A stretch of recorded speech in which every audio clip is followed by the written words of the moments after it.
Medical ভর্তি পরীক্ষায় এত স্টুডেন্ট পরীক্ষা দিবে কিন্তু চান্স পাবে মাত্র ৫,০০০। এই ৫,০০০-এর মধ্যে আমি আসবো কিভাবে? ১ লাখের মধ্যে ৫,০০০ চান্স পাবে, বাকি ৯৫,০০০ চান্স পাবে না।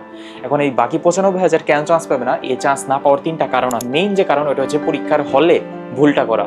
পরীক্ষার হলে এক্সাম হলে তুমি যদি স্ট্র্যাটেজিটা ঠিকঠাক মতো না রাখতে পারো, তুমি যত ভালো প্রিপারেশনই নাও না কেন তোমার পরীক্ষার রেজাল্ট ভালো হবে না। স্ট্র্যাটেজি নিয়ে আমার অসংখ্য ভিডিও আছে, যেগুলো দেখতে পারো আমাদের ইউটিউব চ্যানেলে।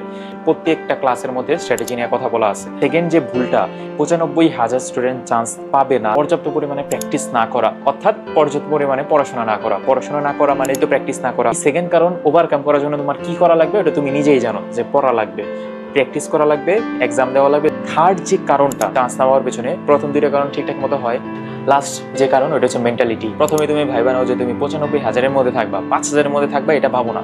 তোমার নেগেটিভ মেন্টালিটি তোমার এখানে সব থেকে বড় ব্যারিয়ার। পজিটিভ মেন্টালিটিটা আনার জন্য বেশ কয়েকটা ফ্যাক্টর কাজ করে। যেমন একটা ফ্যাক্টর হচ্ছে সবসময় নিজের প্রতি বিশ্বাস রেখে আগানো। কোচিংয়ের রেজাল্ট সবসময় ভালো হবে এরকম তো কোনো কথা নেই, একবার ভালো হবে একবার খারাপ হবে। এইভাবে তুমি যদি নিজের মেন্টালিটিটা ঠিক রাখতে পারো, আর একটা মেন্টালিটিতে যদি চলতে পারো যে আমি কোচিংয়ে সবগুলো পরীক্ষায় ভালো মার্ক পাওয়ার থেকে সবগুলো পরীক্ষা দিব, অনেস্টলি দিব, পড়াশোনা করে তারপরে পরীক্ষাগুলো দিব, মার্ক কত পাই এটা আমার দেখার বিষয় না। এই মেন্টালিটি নিয়ে যদি চলতে পারো তাহলে তুমি ডিপ্রেশনে পড়বে না, আলটিমেটলি তোমার মেন্টালিটিটা পজিটিভ থাকবে।